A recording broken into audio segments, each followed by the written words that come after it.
Hello everybody, Idaho Garden Girl here, and I am going to show you how I fix verdolagas. And I'm just an ordinary American cooking ordinary food, so there you have it. So the first thing that you have to do, or the first thing that I do, is to remove the roots of the verdolagas. This isn't a tasty thing to eat, is the root. As a matter of fact, if I eat these raw, I usually pick them up like this with the root part in my fingers, and then I just bite off this area right here and chew it up. And that, I eat them like that a lot when I'm out in the garden. But now I'm going to show you what I do when I cook them. So first I have to remove the roots. And you do that by just, pinching them off. Okay. So you want to make sure that you've rinsed them off really, really well, because these things grow flat on the ground and you have to pull them out and a lot of dirt sticks to it. So yesterday when I harvested these, I really, really washed them off well until there was absolutely no doubt in my mind that there wasn't any dirt. If you're just doing this for the first time, you might want to, after you get all the roots off, you might want to rinse them one more time, and then, just pat them dry with a paper towel. So it is at this point where you may see the wisdom of picking a larger plant rather than a smaller plant. When you pick a smaller plant, you're going to be picking a lot more of them, and you have to go through them and pinch off the roots.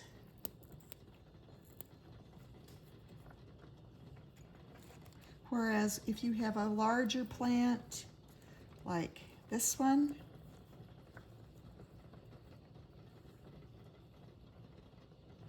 it's a very simple matter to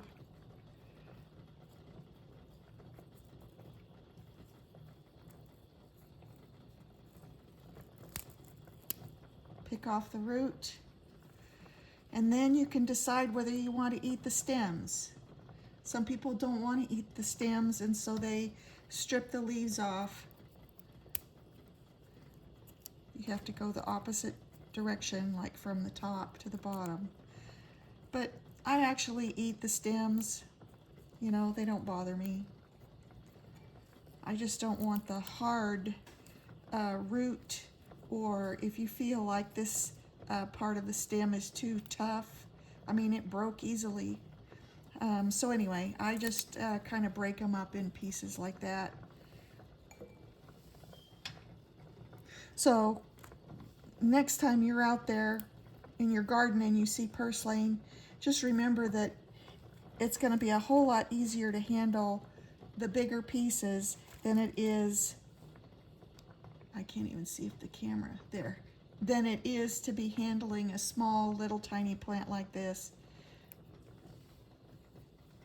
Okay, I just noticed something. I don't know if this is in the camera view.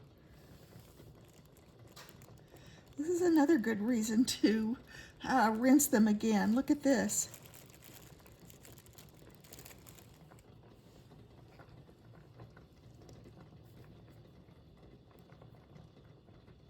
That is a little tiny caterpillar.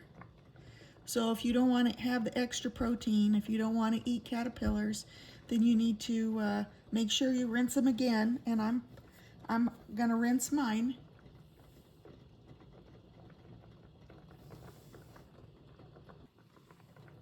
Here's another one.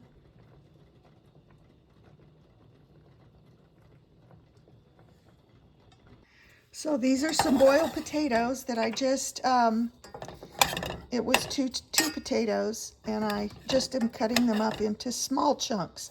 Not tiny, not tiny. And then actually these are just russet potatoes, so that's probably a big no-no, right? You probably should have red potatoes, but never mind. Um, I'm gonna put a little bit of olive oil on, and I'm gonna stir it up.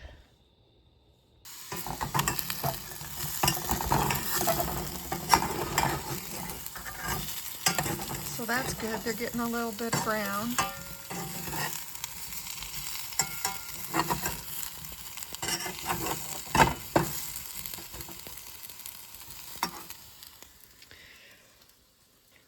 And I did go ahead and rinse these one more time just in case, because there's nothing worse than uh, eating something that has dirt in it. You know, the grit is not good. So I'm gonna dump them out here. Now I'm just gonna pat them dry. You don't absolutely have to pat them dry because this is gonna be kind of a moist dish. So I just do it. So this is a bouillon cube, a chicken bouillon cube. And I know that it has MSG in here. So if you don't want to use a bouillon cube, you don't have to. I am going to use about 1/4 of the cube. So I'm going to cut that. And then I'm going to mix it with some boiling water. I'm going to mix it with some boiling water, about a 1/2 cup or 1/4 of a cup.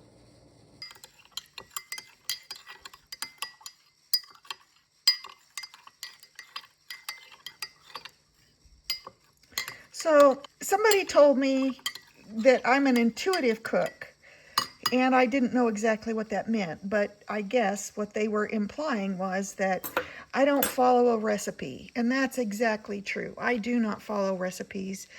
I just combine stuff, and then I cook it. And so it's difficult for me to say, well, you're going to use this amount of a certain ingredient, okay? So I just want to let you know the things that I'm using, and I've managed to arrange them in a way that like I see other people do in their videos. So here's the verdolagas. Here's actually some chopped mushrooms. I bought mushrooms at the store yesterday, and then I just cleaned them and chopped them, or sliced them rather. And then here are the potatoes that are browned. They were cooked first, boiled first, and then browned in olive oil. This is the onion that I just picked. This is the jalapeno. Now I don't like stuff super hot, so I left half of the seeds and membrane in there, and then I took the other out. I like a nice bite and then heat to hit my tongue, but I don't want my whole body to be on fire. I don't want to be sweating. So I just want a gentle heat, put it that way. But I want a little bit of sting, you know, at first when it hits my tongue. Okay, this over here is granulated garlic, and that's cumin. Now, I never measure this stuff, so I wasn't even sure how much I was using, but I kind of measured out. This is 1/4 of a teaspoon of garlic granules, and this is 1/4 of a teaspoon of cumin.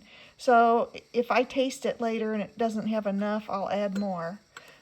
Here is the bouillon mixed, the 1/4 of a cube of bouillon mixed with 1/4 of a cup of water. And last but not least, I am using this salsa verde mild, and this is, you know, a tomatillo salsa with a few spices and what have you in it.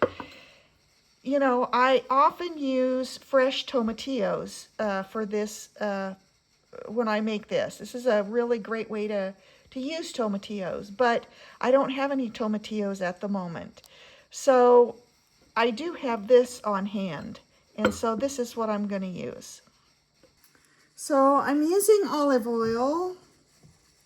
I'm going to get that warmed up.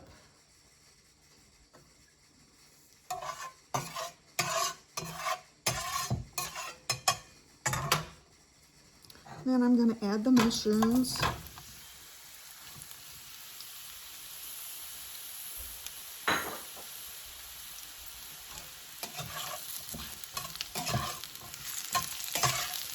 I just toss it around in the oil to make sure that, you know, all the mushrooms get a little bit of oil on them. I'm going to put the lid on there to kind of sweat them a little bit.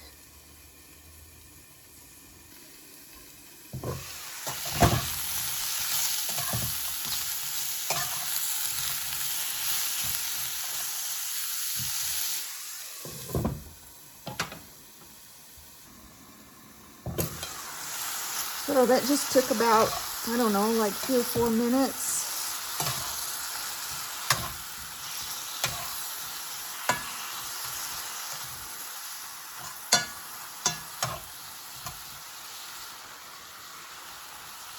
Just want to pour the liquid out of the lid.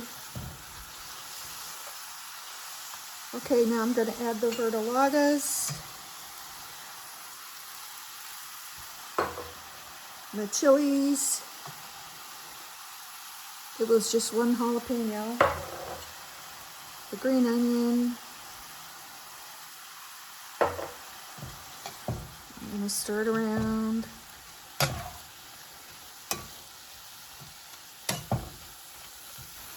I'm adding the cumin and the granulated garlic.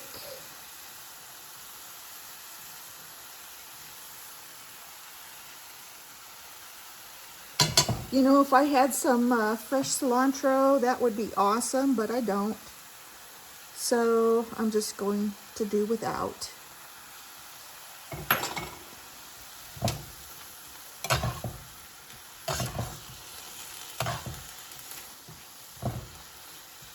Oh, it already smells great. I'm going to add the herdez.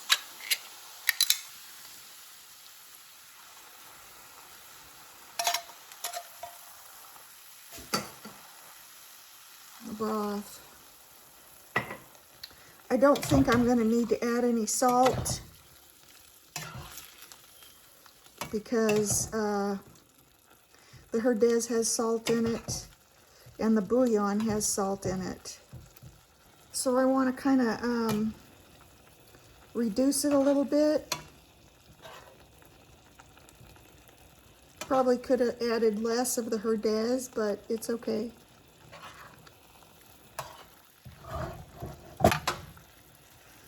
Okay, I'm going to add the potato.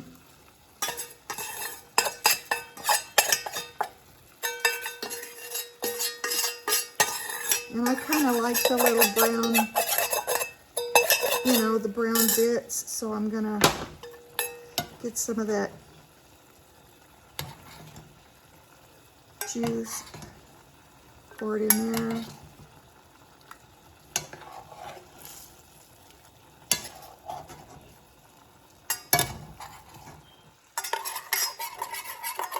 Like deglaze the pan, except I don't have it on the heat.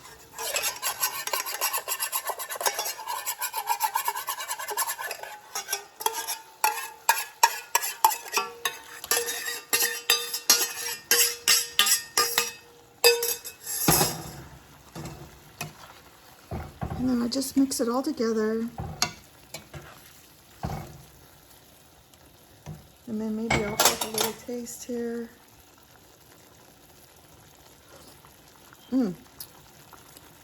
Good. Turn it off.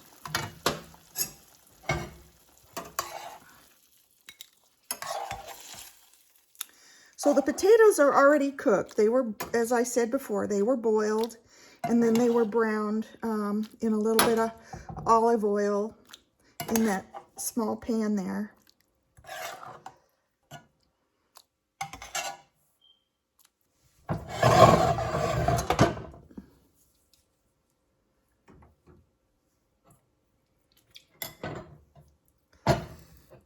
And there you have it. That's how I make verdolagas.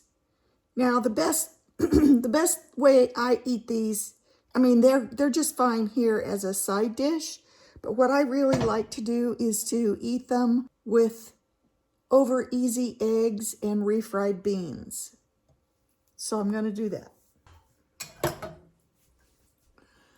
So I don't need a clean pan. I can just use the one that I browned the potatoes in, and I'm going to add some of this juice from the skillet.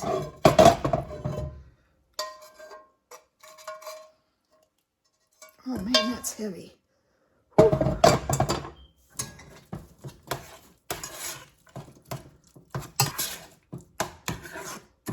These are just regular canned frijoles refritos. Maybe a little bit more.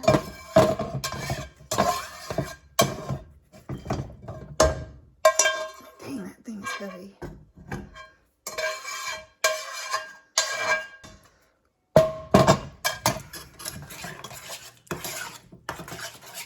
So I'm going to warm it up over here on this burner. I'm going to keep it warm.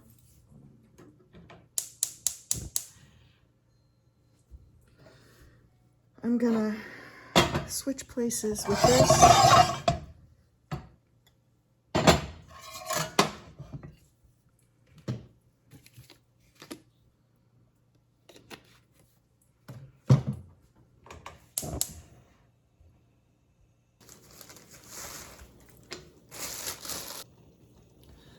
Beans are simmering.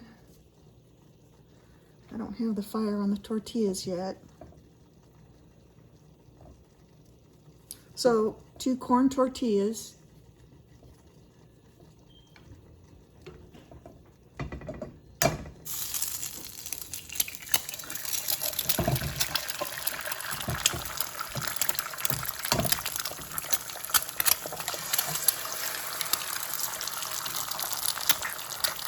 Okay, gotta turn the flame on the tortillas.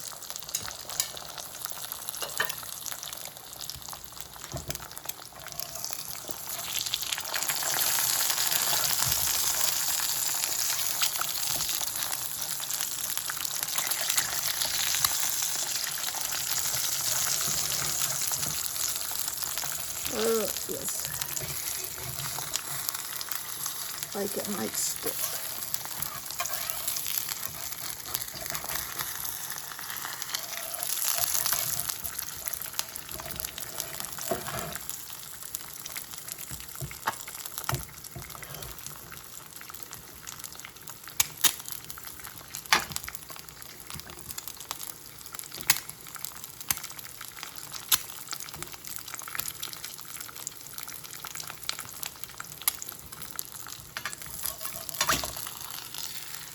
Oh, I broke one. Oh well.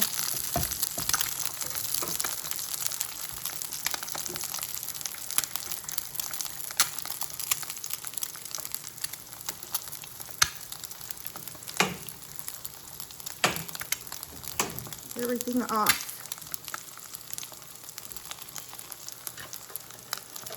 2 tortillas. Maybe it's okay.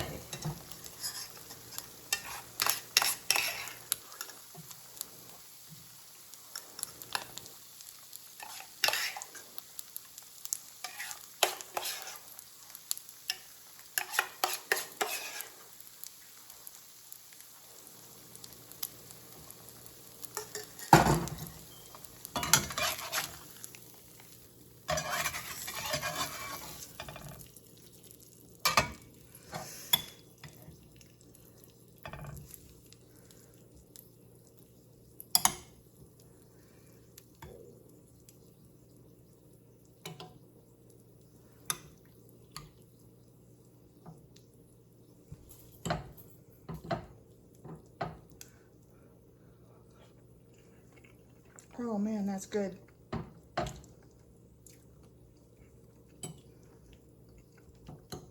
Mm.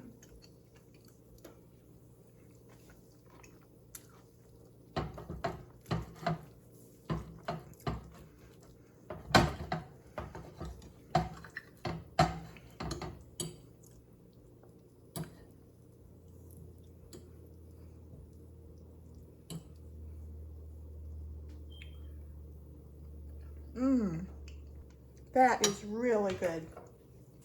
I love it. I love it. So thanks for watching. This is how I fix verdolagas. This is how I like to eat it, although it goes great with like roast beef or roast chicken or, you know, pork. It goes good with everything. It's just a great side dish.